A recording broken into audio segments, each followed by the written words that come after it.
I got into the world of mixed martial arts through the Tsunami Gym. It's where I started. The Tsunami Gym is in Cambridge, England, and I fell in love with the sport, with Tsunami. I grew from an amateur. I had 10 fights as amateur at Tsunami Gym, and then I turned pro. I had 5 fights with them as a professional. I still love those guys and still train there when I'm back home, but the passion they have for the sport has sort of died out. I decided to move on from that after being there for about 6 years.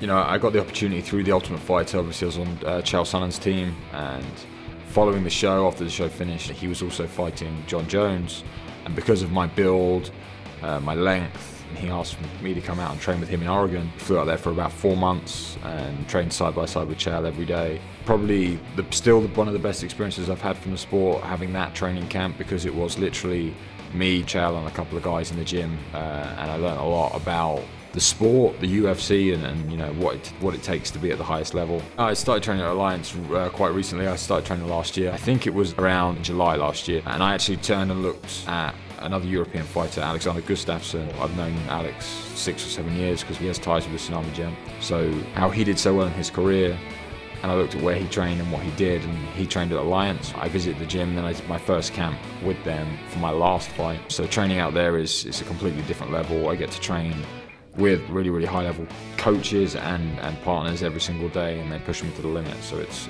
perfect. It's one of the greatest things about being in the UFC, getting to travel and getting to fight and experiencing different cultures and different people. The biggest memory is still my debut fighting in Las Vegas. You know, it was actually my 25th birthday. It was on April 13th, 2013. I turned 25 and I won my fight. I got into the UFC. Always wanted to fight in Vegas ever since I started fighting, so you know, I'd love to go back there and fight again. The O2 in London was another really big fight for me. You know, it was in front of my home crowd. On fight night, my walk to the octagon was, you know, it was memorable, put it that way. I will never forget it. It was very loud. It's different to any other fight I've ever had. And I put on a great performance and got a first round knockout. This could be the end of the fight.